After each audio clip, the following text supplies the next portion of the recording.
Good evening. I'm Michael Popa, Executive Director of the Mainstream Coalition. And on behalf of our Board of Directors, committee, and staff, thank you for joining us for this month's discussion. And thank you to those of you who are Mainstream members. Your engagement helps to support our mission to empower Kansans to make their government more representative and more responsive through informed participation and meaningful action.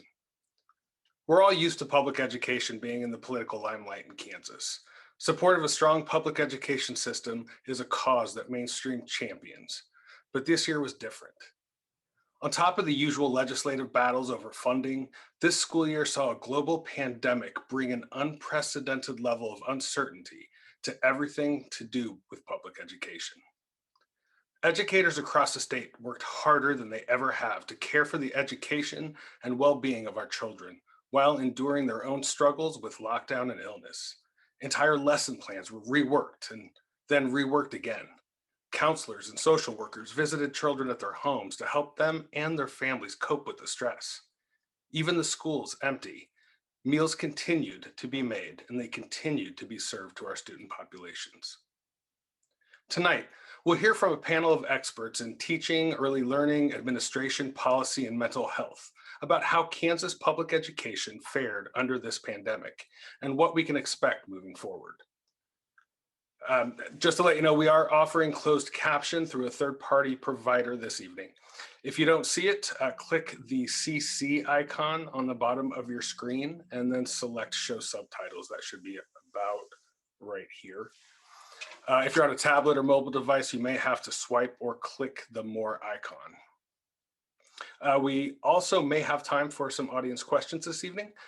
Just click the Q&A icon, again at the bottom of your screen under the more icon, and you can submit a question. If we have time at the end, then we may be able to get to that. And without further ado, I'd like to invite our moderator to join me on screen. Co-chair of the Governor's Council on Education and Secretary of the Mainstream Board of Directors, Dr. Cindy Lane. Good evening, Michael. Thank you very much for your introduction and for sponsoring this event tonight. I want to welcome everyone. We are very pleased and honored that you're joining us this evening, and it's certainly a privilege to moderate this outstanding panel of experts. Tonight, we're going to take on three topics that some might say are at the center of our polarization: the pandemic, politics, and public education. And so we're very fortunate to have the opportunity to learn from an extraordinary panel. We'll hear their perspectives, reflect on the lessons learned, and identify what we can do together to forge our path forward. So let's meet our panelists, beginning with Tim DeWeese.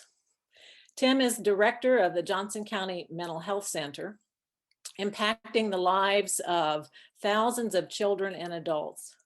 He possesses extensive knowledge and experience in the public mental health delivery system, in client-centered leadership, and in program design and development.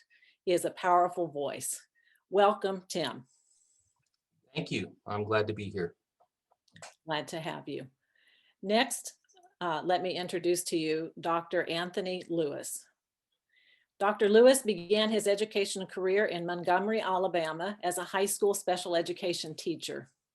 Since that time, he has served as a school administrator in a variety of roles, to include his current position as superintendent for Lawrence Public Schools. In addition, Dr. Lewis serves on the Kansas African American Affairs Commission and the Commission on Racial Equity and Justice. We're so pleased to have you with us tonight, Dr. Lewis. Thank you so much, Dr. Lane, for having me.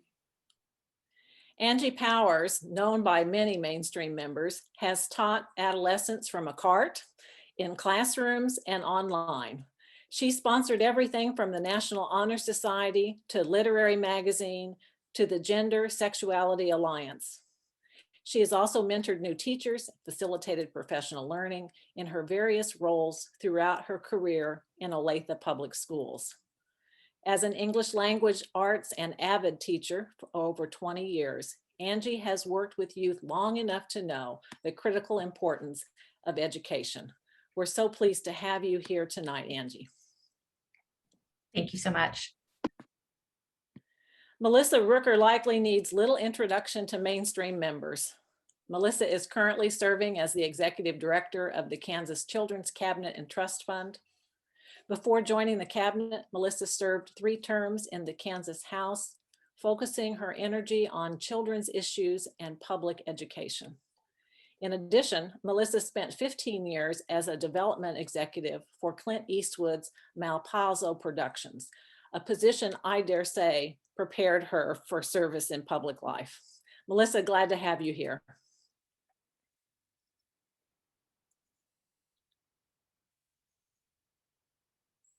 And finally, we have Janet Waugh. Janet is well known by educators, PTA members, and mainstream members. Janet has served on the State Board of Education since 1999. She spent 15 years as a member of the Turner Board of Education and has held state and regional offices for PTA and the Kansas Association of School Boards. She's received numerous awards for her work in education, but I frankly simply know her as the best educational advocate and state board member in the nation. Janet, so glad you're here. Thank you. So panelists, to start us off this evening, please tell us something that helps us understand how you connect to this topic this evening. And as you think about that, share how your life or your family's lives have been impacted by the events of the last 12 to 18 months. Angie, we'll begin with you. Thank you so much. Well, I would say that the 2 main ways that I have been impacted personally would be hearing the stories of the educators that I work with. This is my 21st year in education, and also the stories from my students. There's been a lot of weight in that. And, I think of one student last year, when schools were shut down and we were doing a lot of continuous learning in my district. I had a student who was writing about the impact of the pandemic, and he spoke specifically about being ashamed of being Asian American because of some of the language that was being used in our society regarding the pandemic.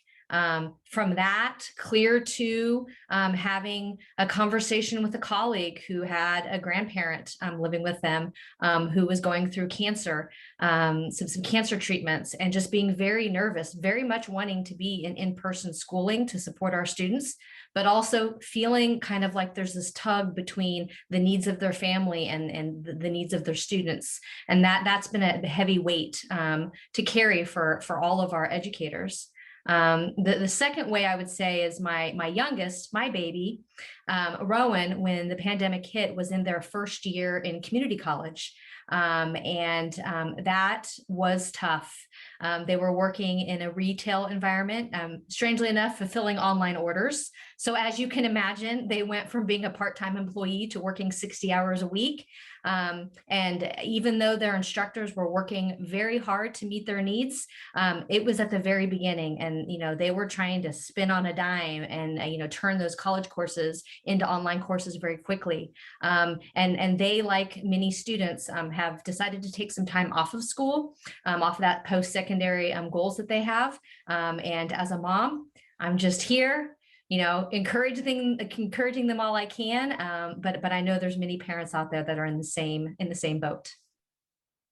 So Angie, it sounds like the year has been filled with a lot of ups and downs, emotional needs, you supporting others, and then receiving support. Thanks for starting us off. Dr. Lewis, tell us how you connect and what the impact has been in your life and your family.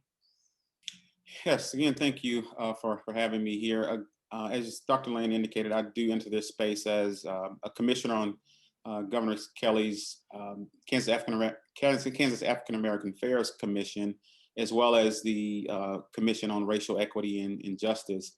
And as superintendent of the 7th largest district here in Kansas, obviously I connect to this topic in many ways.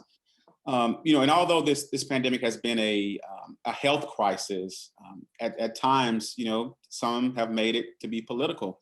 I tell folks that I may have a DR in front of my name, but I'm not a medical doctor, nor do I play one on TV. And so we chose in our district to partner and be a part of our county's unified command, which consists of our county health officer, our local hospital infectious disease physician, as well as the KU Pandemic Medical Advisory Team. And so our district chose to obviously put safety first and hear the concerns of our staff and families around the spread of COVID-19. And we moved very cautiously from transitioning from that 100% remote model to a hybrid model. And then secondly, as a father of 6, and obviously a superintendent of 12,000 more, I joined the families in sympathizing with our children who were deprived of so many opportunities during this global pandemic. And as a parent of 4 in this district, I understand the hardships and understood the hardships of remote learning that were, posed by, for some of our students and families. And I'll tell you, there were times when we were all working from home, and I wanted to suspend some of my kids from the home, and it was also difficult to find substitute teachers for the home as well. And, but it was challenging. It really was, as a parent. And so I definitely understood that. And it was my hope that adults would approach these uncertain times that we've never seen before, unless you were here during the first plague in 1918. But it was our hope that we would approach this with a growth mindset and model these things for our scholars, that adaptability, flexibility, and those resiliency skills. But I will tell you, clarity and sometimes civility was often elusive during this process. I just smile when you share, Dr. Lewis, because I can only imagine the pressure you were under by your own children as they shared their opinions with you about the decisions that you had to make. We're pleased to hear your perspective tonight. Melissa, what about you? How have you connected with these issues, and what's been the impact in your world over the last 12 to 18 months? So Cindy, professionally, our role has been a supporting one to our partner agencies, the Department of Health and Environment, Department of Children and Families, and Department of Education, our close working partners. And they were on the front lines in the crisis center, the management of the initial shutdown, and then all of the decision making that had to happen. We focus on the early childhood space, and childcare was never shut down because of the recognition that frontline workers needed safe places for their kids.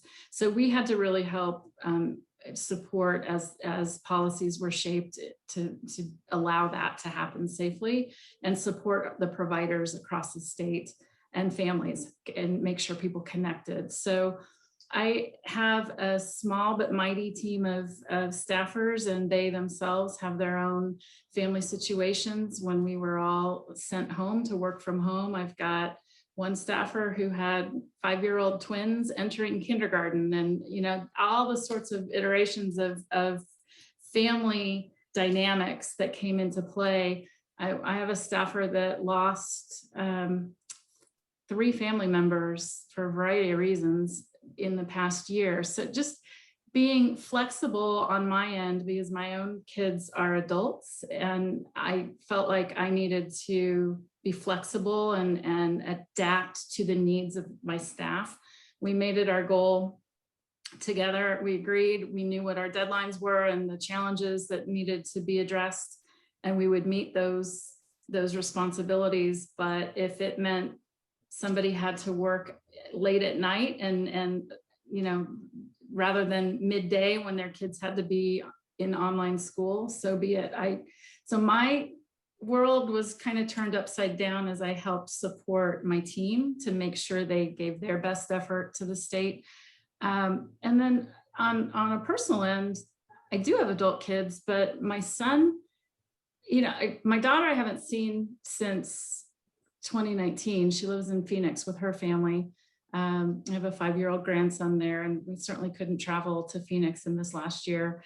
I have an 85-year-old father I hugged for the first time last week. So, and we're feeling it too. And my son, who is in town, had his own string of celebrations and milestones disrupted. He earned a master's degree from George Washington University in public health in May, and should have walked across a stage on the National Mall, and that obviously was canceled. He was accepted to medical school, and the white coat ceremony was us cheering him on in our living room, because the whole thing went virtual.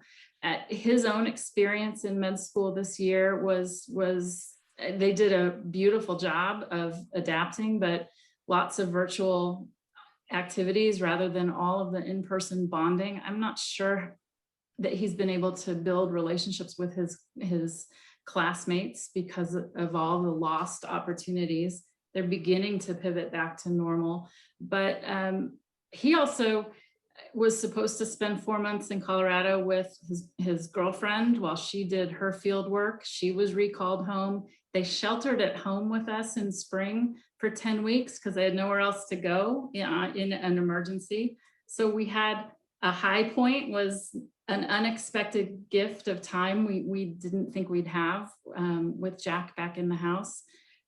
He had big plans to propose to her on a mountaintop in Colorado before that fieldwork experience ended. And it turned into a quiet, he surprised her one day in the fall when she came home from work. Their wedding will be next Friday, and it's going to be 8 of us together instead of a big celebration. So you talk about adaptability and flexibility and grace and all of that. We've experienced it. We've experienced the emotions.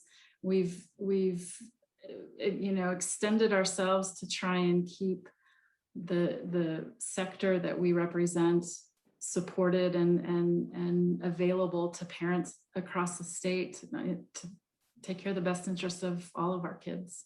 So it's been a rough year.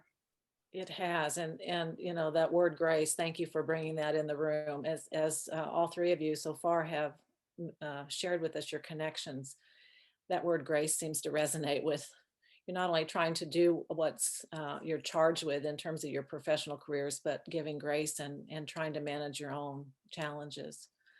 So Tim, real curious about your connection to this and what's been the impact in your world as a mental health expert.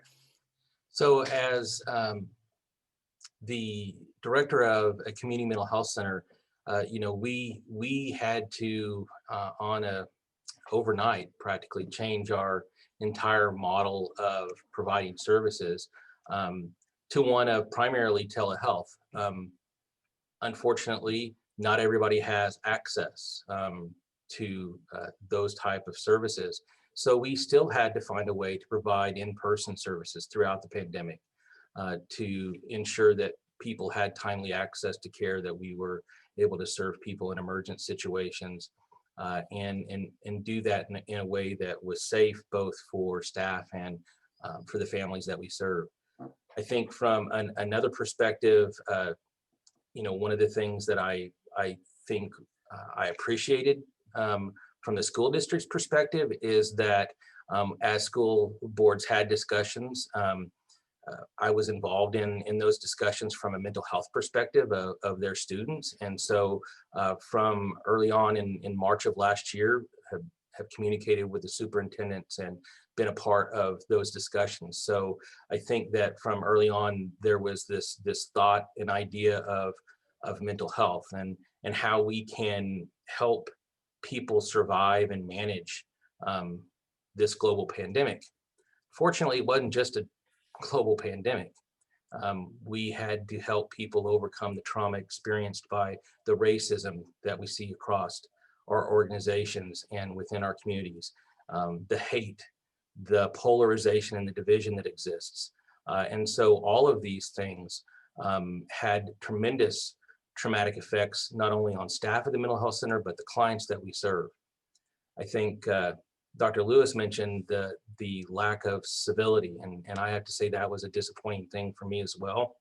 Prior to the pandemic, I shared with many people on a regular basis that felt like civility needed to be put on the endangered species list because I didn't see any of it. And I certainly haven't seen any of it over the last 18 months in a fair share. So I think that that has, from a professional standpoint, those have been the challenges.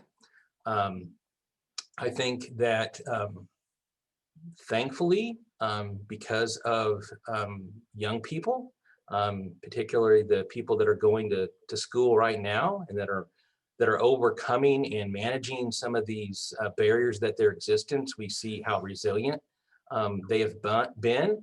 And one thing that I have seen is that they're way more open to talking about their mental health needs, about the struggles that they have. And so if there is a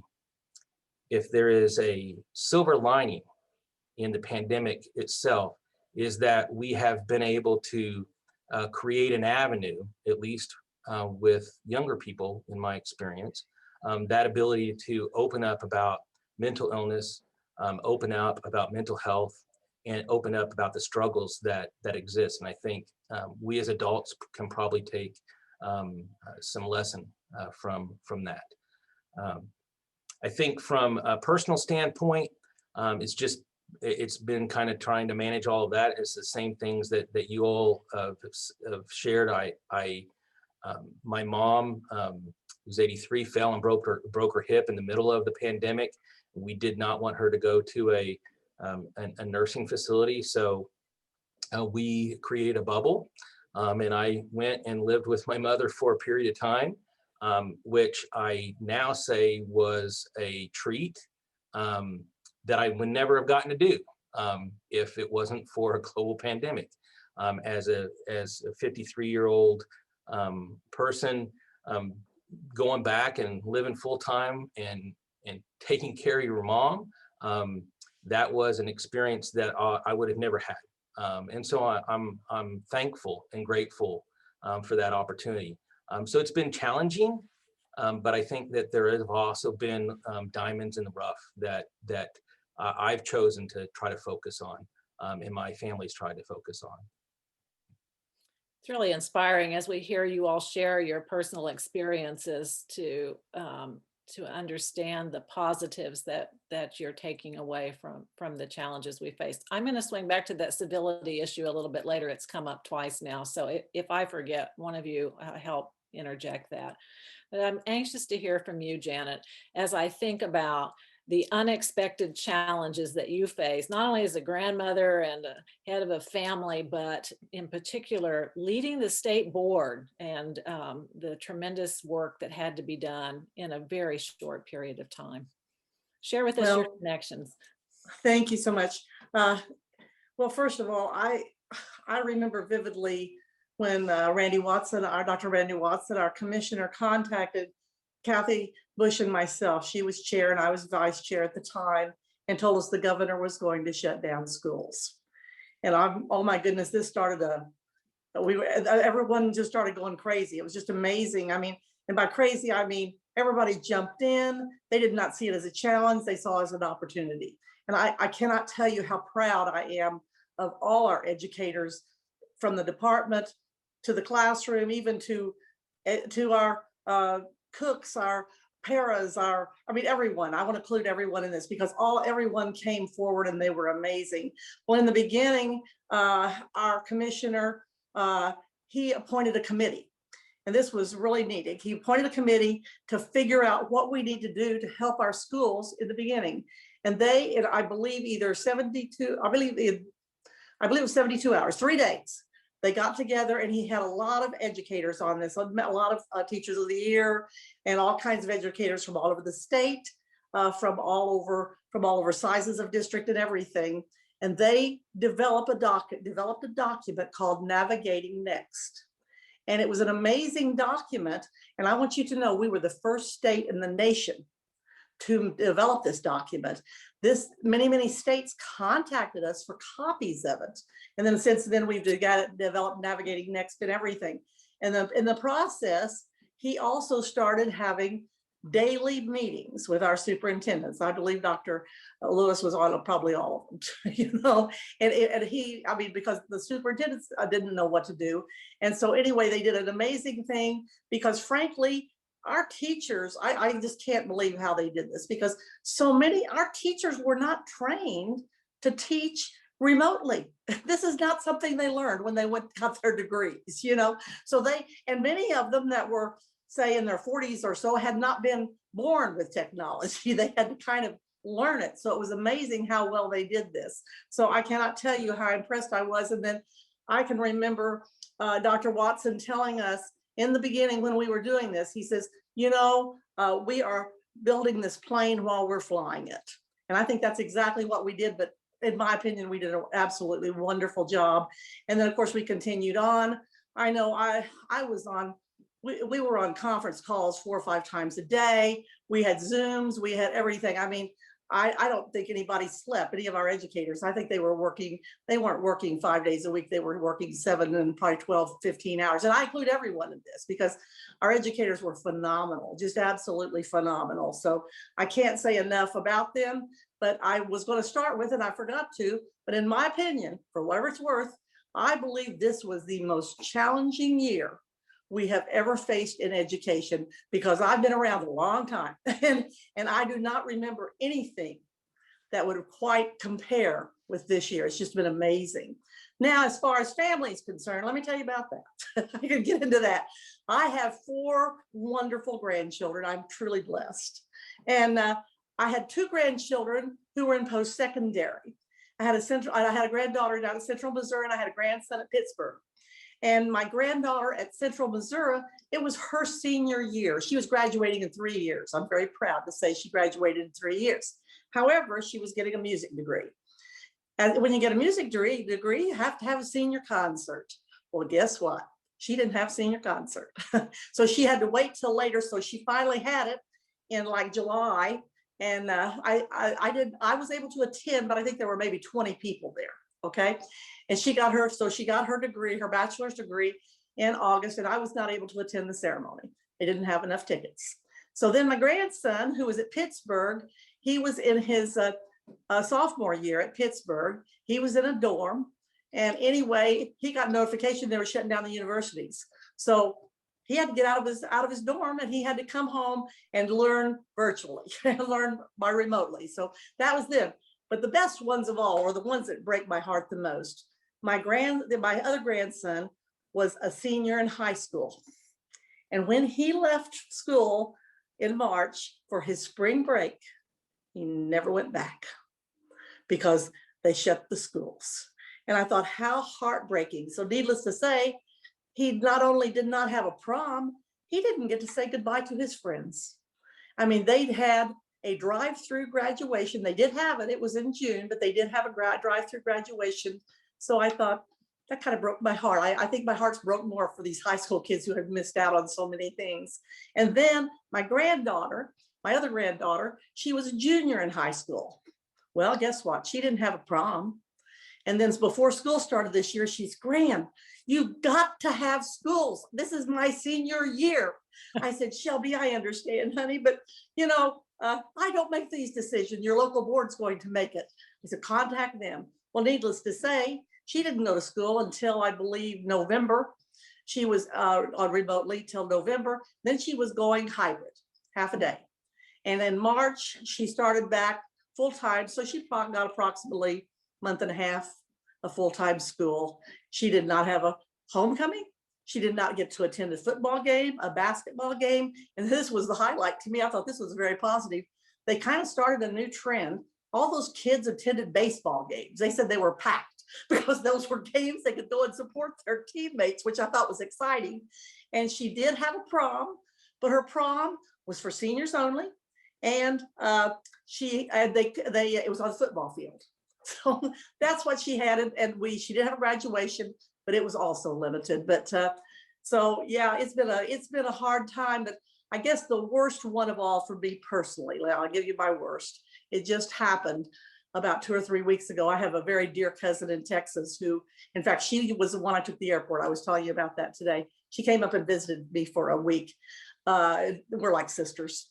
Anyway, she came up to visit me, but 2 weeks ago, about 3 weeks ago, she lost her husband to COVID. And they had been married forever. And I mean, it's heartbreaking. Had a large family.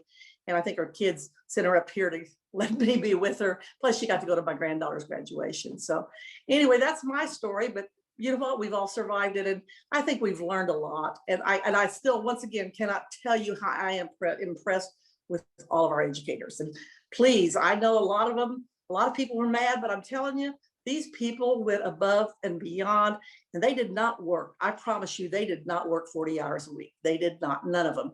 They were working 80, maybe even more, so they were going home at night. It was just amazing what they were doing. So please, if you see an educator, just say thank you.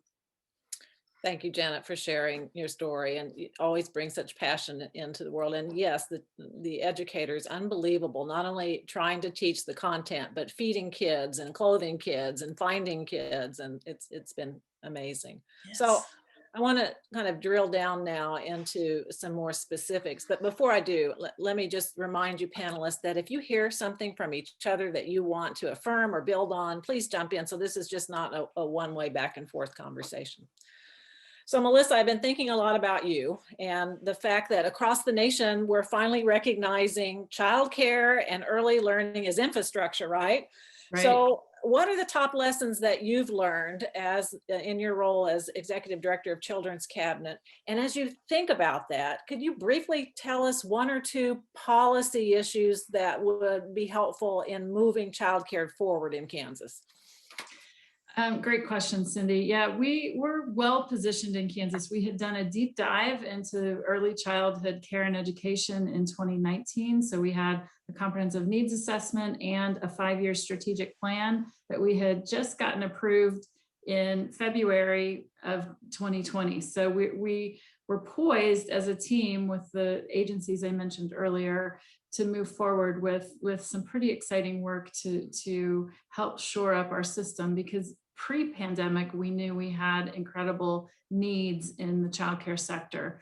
But this awakening to the role that childcare plays in society, and the connection to brain development and the importance of those first 1,000 days of a child's life, from birth to 3, 1 million neural connections are being made a second.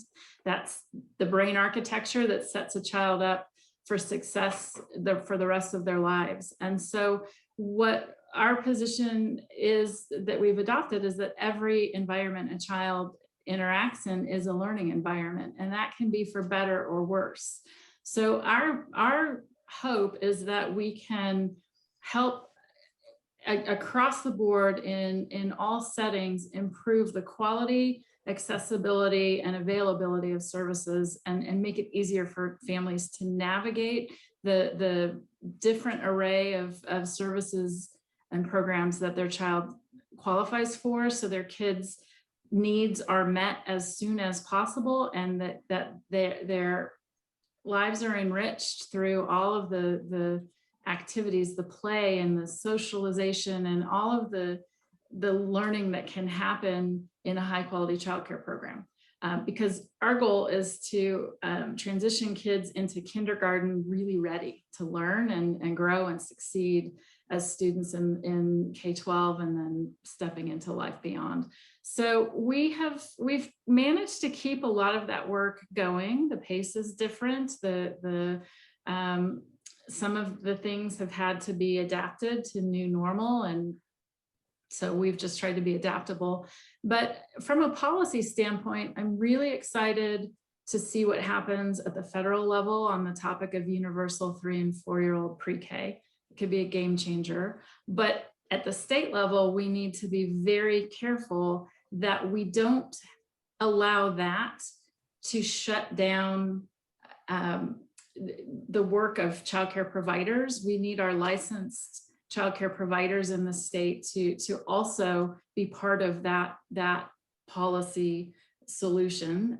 So we're working very hard on some concepts that will position us, I think, to be ready to accept that kind of federal support at the state level. We're really focused on public-private partnerships and community level decision making. We view the early childhood sector as a mixed delivery system. So it isn't just schools or just childcare providers or just home visiting. It is that whole universe, and we recognize providers of all kinds. Our main goal is safe, licensed care, but it can be in a family home, it can be in a church basement, it can be in a school classroom, it can be a standalone center or community organization. So there's all kinds of providers that we welcome into the mix, and we're just helping strengthen the system.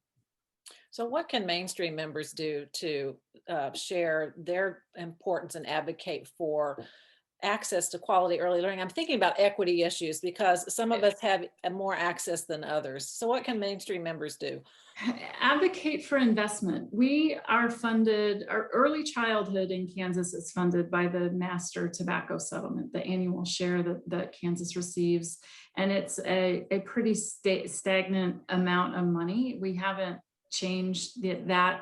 And I guess, you know, the victory for a number of years was not getting cut and protecting our role, but we can't grow and reach kids that, and there are incredible inequities and disparities that exist, and we can't expand our reach without growing the investments. So we need recognition of the important role of early childhood programs as a public good, as a part of our infrastructure, as an economic development component. And we need to expand investment, like you know, everyone will say that, but I think advocating on behalf of our kids to make sure that we're viewing a continuum of care that begins prenatally and carries kids all the way through post-secondary success. That would be my wish, is that we advocate in that way. Thinking about it as infrastructure is certainly a game changer. And Tim, it has me wondering about mental health as seen as an infrastructure in terms of support. So, you know, help us understand the dramatic impacts, and you shared a little bit of that on mental health services, and what policy issues might help move Kansas forward to make sure that people have access. Oh, I think you're still muted. I am. There you are. I knew I wouldn't get throughout this without being told at least once that I was muted. I think that there are a couple of things that have happened over the course of the year as the pandemic rolled on, and I think it brought more awareness and conversations to the forefront about mental health, both at a state level as well as a federal level.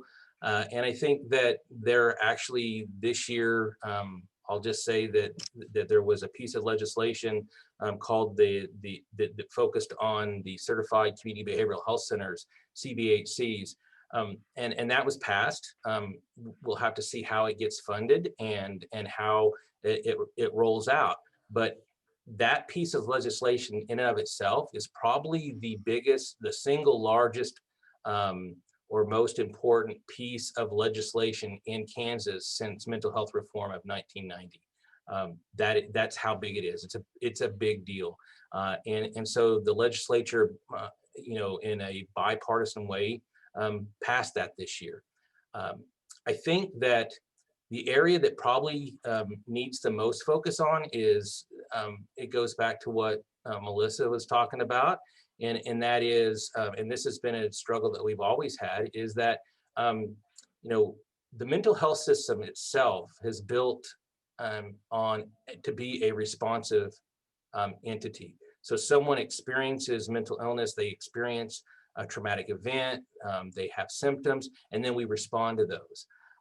We really have to get moving upstream into early childhood, into the schools, primarily because we know that those major mental illnesses, the research is clear that if we take prophylactic measures, we can either reduce or eliminate the major impacts of mental illness. And so the more we move upstream and help people develop that resilience, to help people develop coping skills, things like that, I think the better off we're going to be in the long run. So really focusing some of those early intervention points, making sure, and I think I have to say for Johnson County, here in Johnson County, I have a better relationship with the schools, the superintendents at the schools, than I ever have before. And I've been at Johnson County Mental Health Center for 25 years. So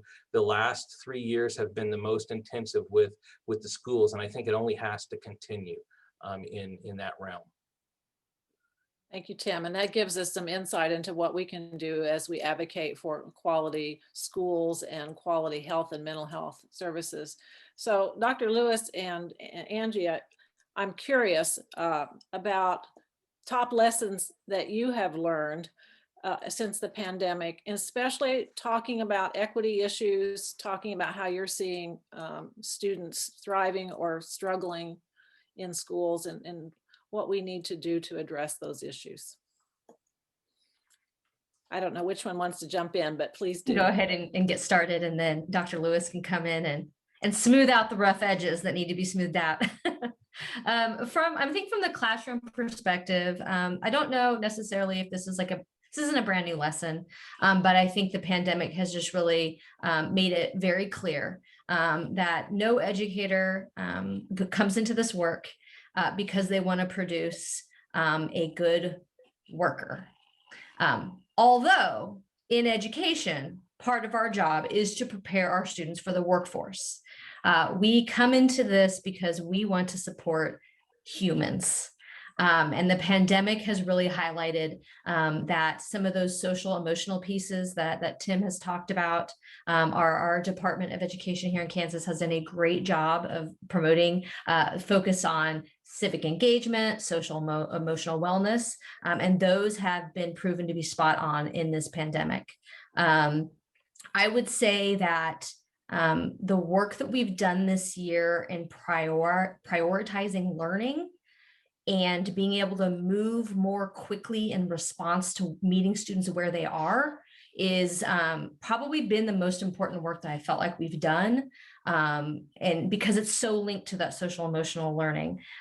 If you're just trying to get through the curriculum because you have targets to hit to produce workers like in a factory, then you don't care about the impact that speed is having, on your product. And that is that factory model. We have a lot of pieces in our structure based on that factory model still in our educational system, and we've got to break that. We've never been producing widgets, but we sure as heck aren't now, because that's not even the kind of worker we need anymore. I remember the faces of every student that I've lost to suicide. And every educator out there does, whether they teach kindergarten, pre-K, 12th grade, post-secondary. And our most important job is to help them as humans. And then second, of course, is to support their learning. If I could just add to that, I don't know if I'll smooth that out, and you did an excellent job with that. But I think one of the things that we've learned as parents is our role in education. We've always known that parents play a critical role in their child's education, but when you have to become that teacher, you really truly understand the critical role that you play in. You also understand how you can continue to help and how you can further help with your child's education. I think another lesson that we've learned is really understanding just how valuable our classroom teachers are, like Angie Powers. Really understanding that our teachers had to totally redesign their lessons and the school district had to redesign how we deliver instruction. I think we've learned the value that school plays, not only just for the academic piece, but also for food insecurities. I can't tell you the number of school districts, us included, set up meal lines for families to come through, actually delivering meals to doors for families, to really understanding that critical role in addition to the academics that schools play. And then I would also say lessons learned is really understanding how inequitable we really are as it relates to the digital equity divide and this notion of digital redlining, really understanding where our infrastructure as it relates to internet, really understanding our students' need for true internet. I believe it should be a basic right, a utility like power. But I also think what this pandemic has proved to us as a school system is that we can deliver instruction in a different way that meets today's learners. I often tell people that this current model of education that we are in should have been abandoned years ago. You know, if you think about a third grader, I tell people that a third grader is sentenced to third grade for 176 days or whatever. They do their time and then they move on to fourth grade. They can't go on until they do their time. And that model of education, time is the constant. And so how can we take what we've learned through this pandemic and create an educational system where learning is the constant? And that was one of the things that attracted me to the state of Kansas, was Kansas school redesign. But guess what? We all had to redesign our schools in a matter of hours, in a matter of weeks. And so those are just some of the things that I think that we've learned from this pandemic, and some things that we will continue to take on as we look beyond this pandemic. Dr. Lewis, I want to have you drill down a little bit more on those equity issues. So that was a powerful phrase in terms of digital redlining. But what are the other equity issues that some of us may not have the opportunity to observe that you see that we need to address? Yeah, definitely. Of course, many of our families, although some of them were able to work from home, many of our families, particularly some of our students of color and some of our students on free and reduced lunch rate, their parents were essential workers, by meaning grocery stores, fast food restaurants, and public transportation drivers and things like that. So they were essential, and they didn't have the luxury of having parents at home, you know, with them to tell them to get up, get on the iPad. So there were also some parents that may have to go to work, but they were able to create these pods or able to take their child to another parent's home to make sure that they are continuing their education. So those were some of the equity issues that we've seen. I also noticed that in our school district, while here in Lawrence, we've been doing equity work since 2005. We're not there by any means, but it also let me know as superintendent that we need to continue to educate our families and our public on some of these equity issues and some of these inequities. So for example, when we were trying to get our schools open, we opened a couple of our Title I buildings first for about 2 weeks. And I can tell you the number of emails I received from some families, you know, and we do recognize that every parent is going to advocate for their child, and I want them to. But I guess the lack of understanding in terms of that's not fair. How is it that those kids get to go to school before my kids do? You know, and I tell people when we talk about equity, it's not pie, but it's really about meeting the unique needs of our different students and stakeholders. And so those are some of the inequities that we've noticed and that we've seen, and we will continue to work towards improving.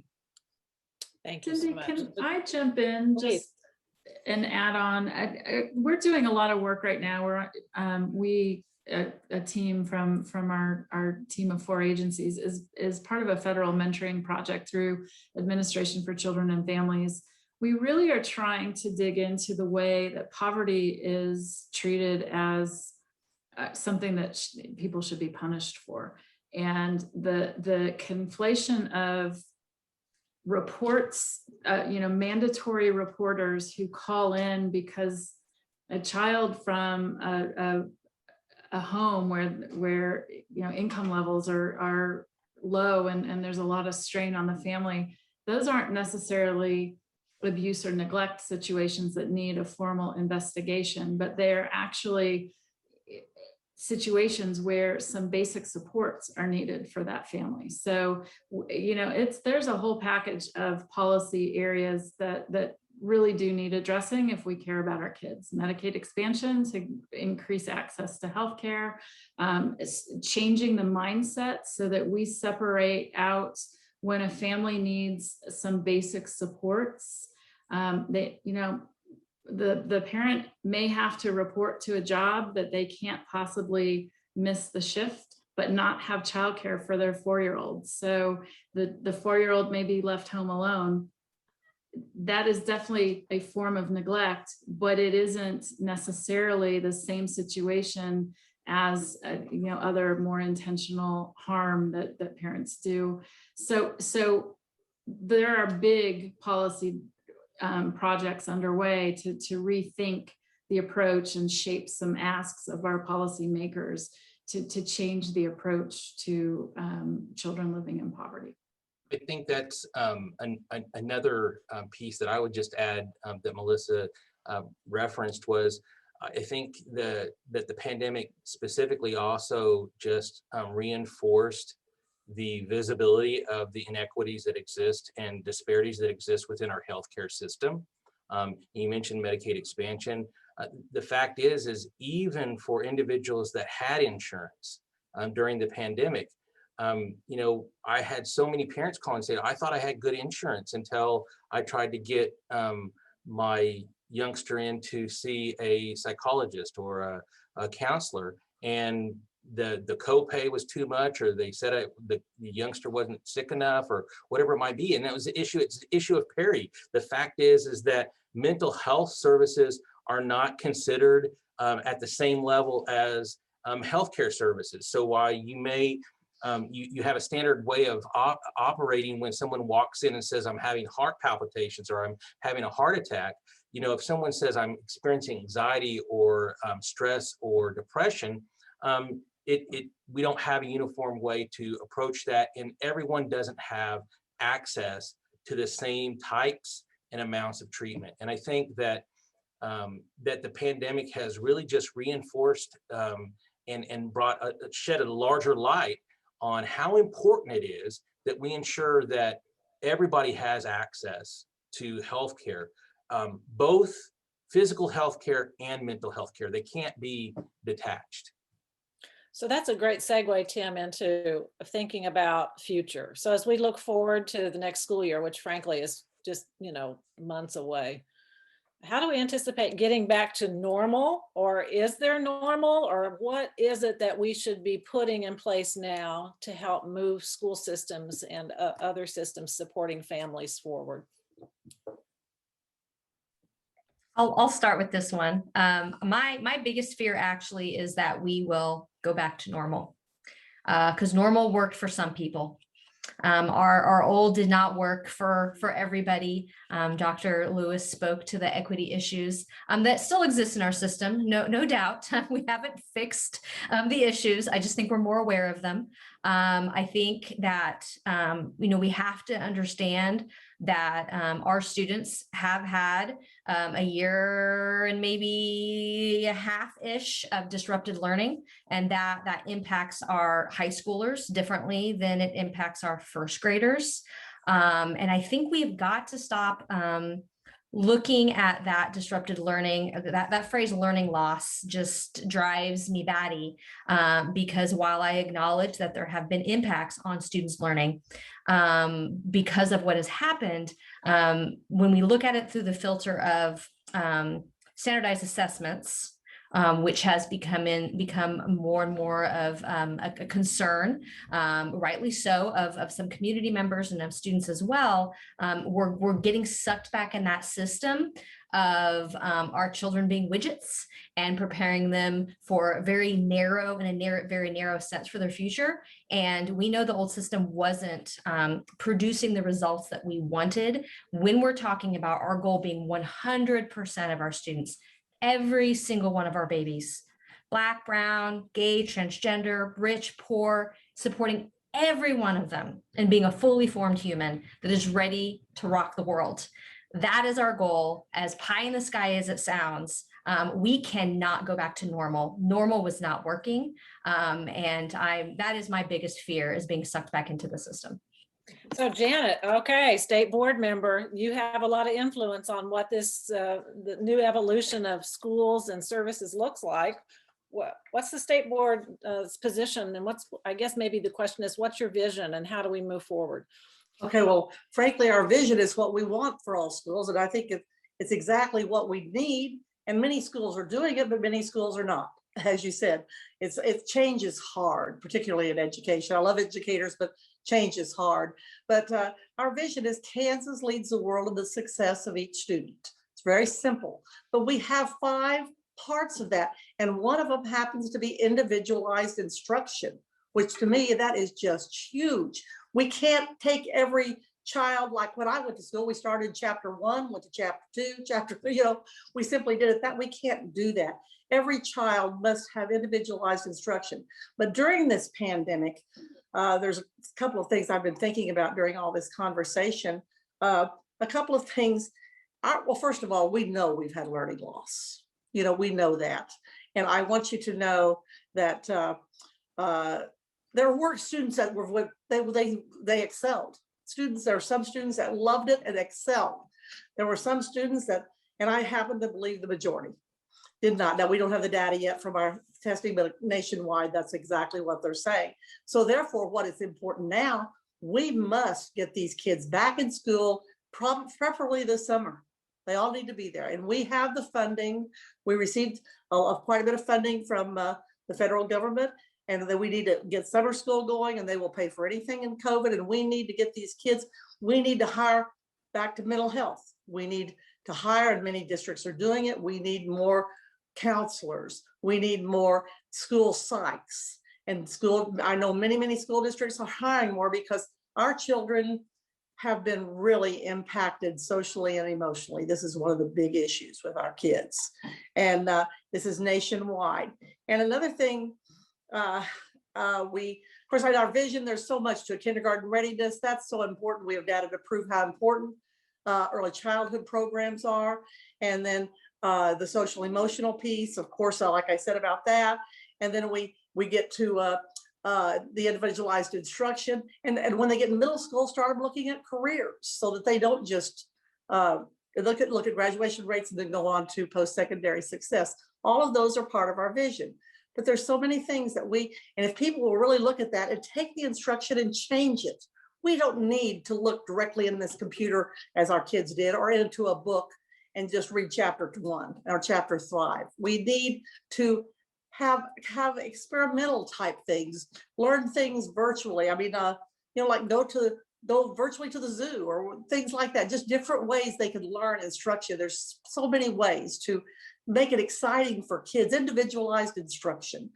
There's ways, so many ways, but I don't know, this is another thing I don't know whether you're aware of or not, but this would upset me really bad. It's my understanding nationwide, and I can't tell you whether it's 10 or 20% of our students we've lost. We've literally lost them. We have no idea where they're at. I mean, I think it was 20, but I don't want to push it, so I think I'll say 10. We have no idea where they're at because they didn't report back to their previous school, and they haven't called to receive their transcripts, and they've tried to find them and they cannot. And it's my understanding the enrollment in almost every district in Kansas is down. So that's one thing. And another thing is, this one is really upsetting to me, is the number of child abuse cases has decreased. Now, why is that upsetting to me? Well, the reason is educators are our #1 reporters of child abuse. So there's so much going on. So anyway, but our schools, the most important thing we need to do is we need to get them back in and try to get them caught up, but do it in a different way. Make learning fun, So anyway.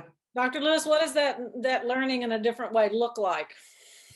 I think what we've demonstrated that we can do now, if you think about students that are in our classrooms now, and definitely the students that are being born now, they were born with an iPad in one hand and probably a cell phone in the other. But what we have traditionally done is bring them into our schools and put a sheet of paper in front of them. And I think I've seen a cartoon where someone was trying to swipe a piece of paper, and so I think what this pandemic again has done is forced us to meet the unique needs of today's learners and how they learn. I had a first grader to write me a handwritten letter advocating to bring their recycling back. So first grader. And so I went out to her school and talked to my facilities guys, and we made that happen. And I shared with her and the rest of the class, they were working on a project-based learning activity. And I shared with the class, this is how you have your voices heard. Now, that's something that's not measured on any standardized test, but those are the skills that as early as first grade that we should be teaching our children. We think about colleges. I think colleges have figured a way to admit kids without an ACT score, right? And so we keep doing the same things that we've been doing. Of course, we know the results that we'll receive. You know, and I would have to concur with Angie in terms of just reframing this notion of learning loss. That was not a loss of learning. There were maybe some unfinished learning, or what I heard someone say, unrealized potential, because it got interrupted. But when I think about people saying, I'm looking forward to going back, that doesn't even sound right. I'm looking forward to going back. And you hear people say, I'll be glad when we go back to normal. Well, I'll be glad when we're all ready for that new normal. And I think we have a unique opportunity to either become these archaeologists where we're doing things in the past and digging up things the way we used to do them, or we can be architects and just really design or redesign the way, I would say design, because redesign means you're designing again, but design a new learning, a way for our students to excel in many different ways. And here's the thing, in education, we've always said, all of our students learn in different ways. We know that. But to Janet's point, what do? All right, everyone turn to chapter 1, you know? And so we try to, you know, teach everyone on that same level. Part of our jobs as educators, when we think about moving forward, first thing we have to do is make sure that we're taking care of our students from a mental health standpoint, from a social and emotional standpoint. We won't know, and this is an unfortunate thing, we won't know the true impact that this pandemic has had on our scholars maybe 5-10 years down the road. But the more that we can do on this front end to help support our students, yes, there may be a need to focus on academics. Our students can catch up academically, but let's focus on their social and emotional and mental health well-being. When I think about physical education, you know, for the most part, many of our students are only active when they come to school. But if you've been fully remote for a year, you know, think about the obesity rate moving forward.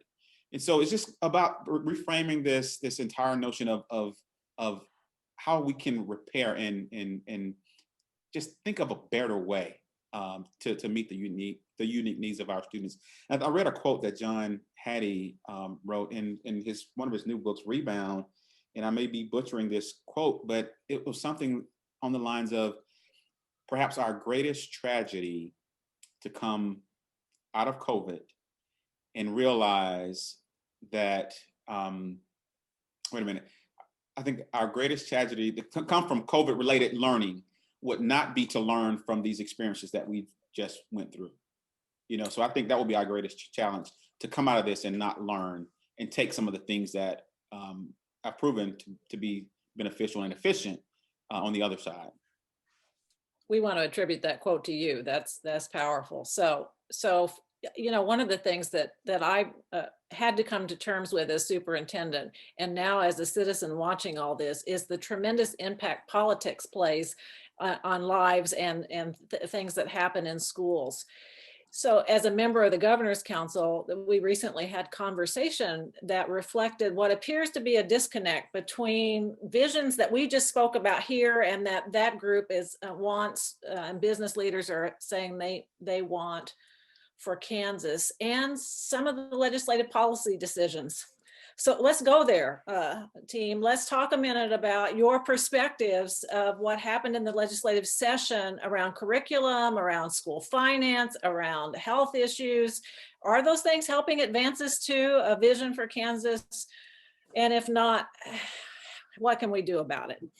I'll start, Cindy. Our work at the Children's Cabinet is strengths-based. We adopt an approach. We look for ways to strengthen families. We don't seek to find ways to punish families, to you know, take away, remove the support they need because they haven't done, you know, this or that. What I see now that I'm an outside observer is the legislative mindsets, and I please, I know there are lawmakers watching this. I don't mean this in it to mean everybody with the broad brush, but the prevailing, usually the winning approach is a punitive one. And that with regard to education policy this year in particular, but generally in my experience, it is always about punishing schools for not closing the achievement gap fast enough. And to Angie's point and Dr. Lewis's point, these are kids. They're not, it's not an assembly line. And so when you have a decade of underfunding and now you have 2 years into increased funding, but still 2 or 3 more before you get to the target level, there's lag. And these state assessment tests are lagging indicators to begin with. They're a summative assessment of what happened in the prior year. You don't get the results till the following fall. By then, your kids have gone on, they're with a brand new teacher in an entirely different classroom. So the teacher that had them when those tests were taken can't do a darn thing for the child whose results were not as optimal as we'd like them to be. We've got to change our approach to things. We need to adopt a growth mindset. And if I could help my reluctant colleagues at all, it would be to help my former colleagues in the legislature. It would be to move them to thinking in terms of, okay, the outcomes you desire, there's a better path to achieving them than what's being proposed. And it needs to be strengths-based growth mindset and not punitive, but how do we build in a support framework and get out of the way and let our educators do their job? And support services like Tim's sector and all the others. Somebody else build on that. Great response, Melissa. Strengths-based. Janet, I'm going to pick on you a minute. State board. Okay. What Not a does problem. the state board do anyway? And how do you work with the legislators on these various issues? Okay, well, what we do, it's constitutional. It's very simple. The state board, it has the supervision of K through 12 education. That's in the Constitution. And there are certain things that the state board has responsibility for and certain things the local boards have responsibility for. And it states clearly that the state board will have responsibility for standards, for licensing teachers, for accrediting schools, for establishing graduation rates, and for just basically everything in education. The legislature, on the other hand, is responsible for funding our schools. And that's what we have always worked with the legislature. We try hard to work with the legislature. This year, they kind of got in the weeds, which they tend to do a little bit, And as far as funding is concerned, we normally just recommend, what we're doing right now is recommending what the Supreme Court said, the Gannon decision. And frankly, the good news is the legislature did fund that this year. So we can be proud of what they did there. So I do want to give kudos out to the legislature for that. I'm very grateful. But on the other hand, they tried to pass bills on civics and on financial literacy. Now, don't misunderstand. We absolutely support civics and we support financial literacy. In fact, we have quite a few programs on it, and financial literacy is embedded in our standards. And then they tried to pass, well, the one civics, they wanted to pass a graduation requirement for it. And as I said, that's the state boards. We try to help them understand what the Constitution says. However, we have worked with them. We try hard to work with them. We formed a dyslexia task force because dyslexia, they wanted to pass some bills on dyslexia.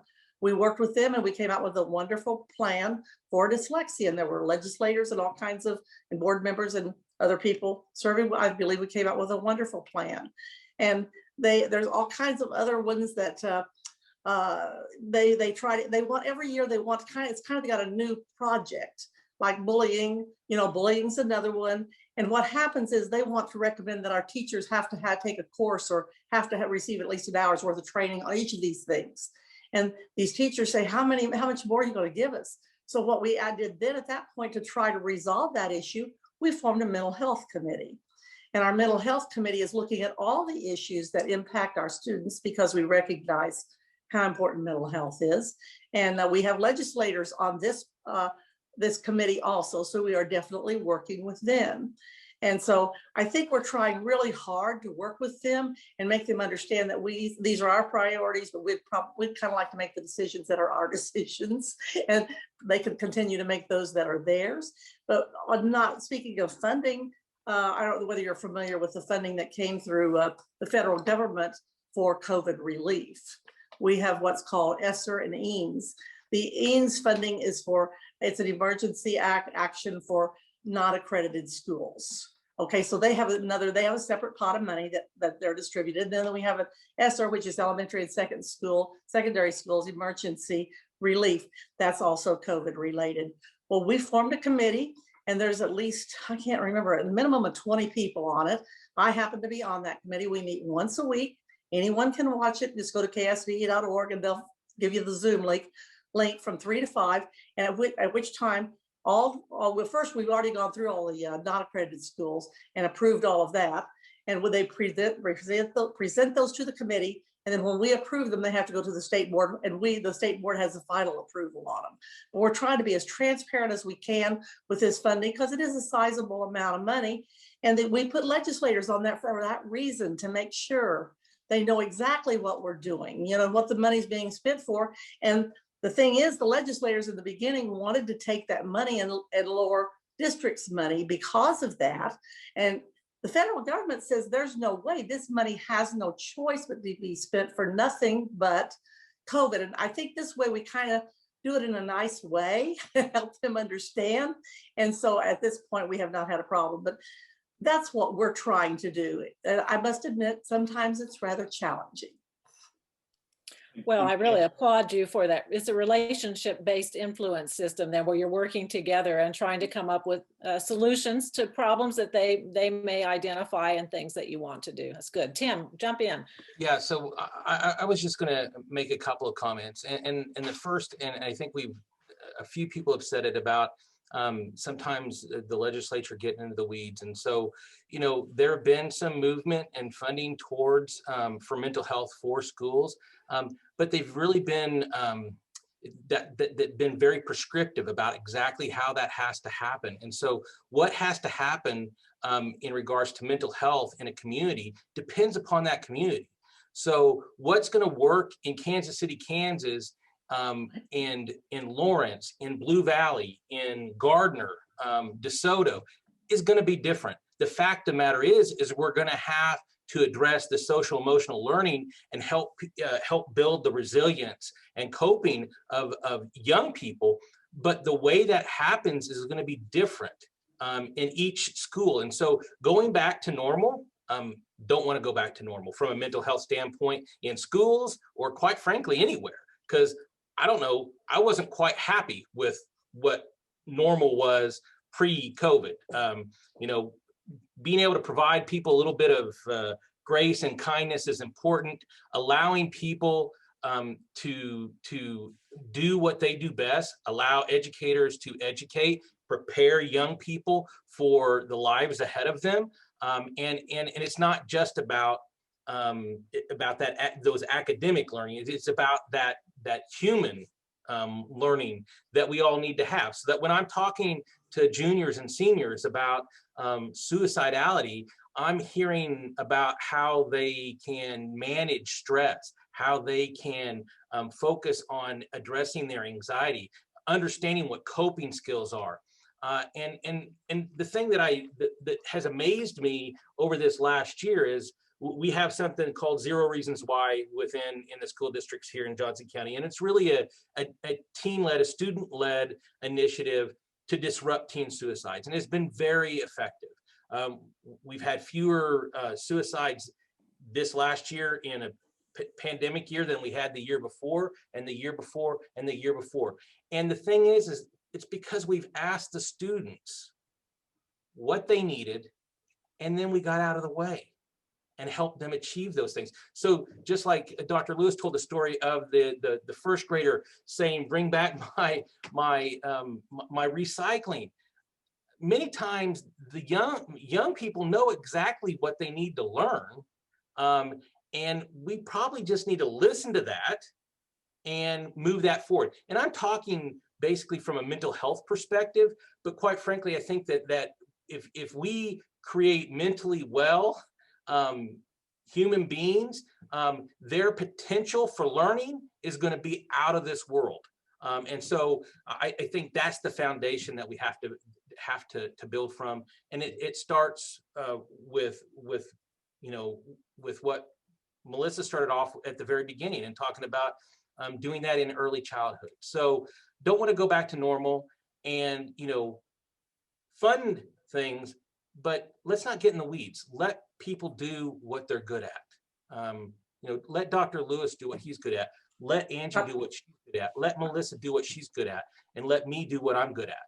And I guarantee you, we will meet the goals and we will have a brighter future for our state in that realm. I'd like to respond, Cindy, if I could. I agree 100%, because I tell you what, that's one of the things that, frankly, that really I don't like mandates. I hate mandates.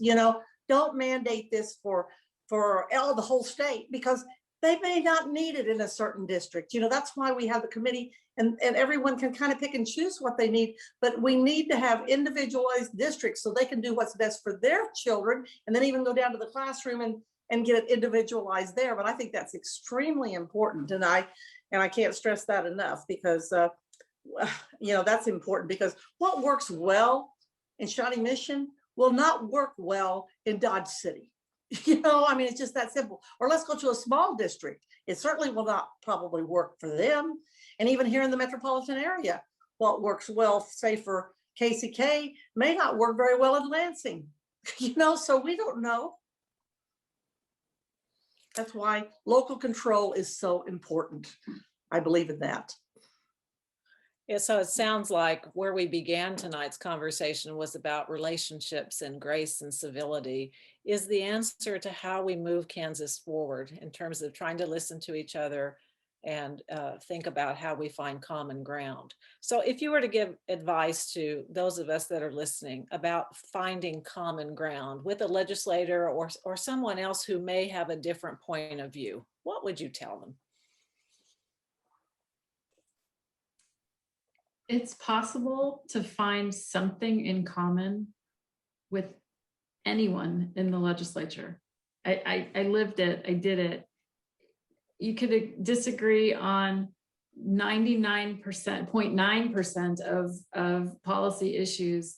There is something that you have in common as human beings, and you have to avoid demonizing because you disagree. We see it nationally. We're dealing with this polarization. We have to treat each other as human beings. And the most effective phrase I ever employed, used it repeatedly: help me better understand your position on this. Let them describe it before you begin to tell them, and don't just tell people why they're wrong. Have a conversation, and you get a whole lot farther than simply assuming they're wrong, you're right, and your way is the only way. So collaboration is hard work, but it's possible. I would add on that, just simply talk less, listen more, and seek to understand. I agree with Melissa. You must start off with, there's something you agree with on. Like I told you, I was very pleased that they passed the funding bill. That was important. That's a good way to start off for educators. They passed that bill, and then you might just listen to them and have them explain, as she said, but start off positive. I would say more often than not, we all have the same or common goal. I think where the incivility sometimes comes in is our method of getting there. And so really listening and understanding different perspectives. You may be surprised that the way that you thought or the way you was raised might not always be the right way. But if you would just sit down and have a conversation with folks, we can go a lot farther. We use this tool in our district called Thought Exchange to get feedback from the community, and it's called a differences report that it produces, and it's like basically a Venn diagram. It has what one group of folks think on one end, what one group of folks thinks on the other end, but in the middle has that common. And so that's where we work, because I may not be able to change someone's view about something. And I think we begin to beat ourselves up that we can't change that view. That's okay. Communicate your view, but what do we have in common? And let's move forward that way. I would echo listening to understand rather than listening to respond. And I think it's also, it's important to be reflective about your own media consumption, and thinking about, you know, what headlines are you seeing? What makes you click? How does that impact the additional information you're receiving? Whose voices are you not getting in that stream of information? Many of us get it from this device, right? And I think that's important for all of us, no matter our party. We all need to be more reflective about our own media consumption. So as we wrap our discussion tonight, and it has been inspiring and powerful, I thank you for that. What one or two things might we share with members of Mainstream that, in addition to what you just shared, that would be actions that they should consider?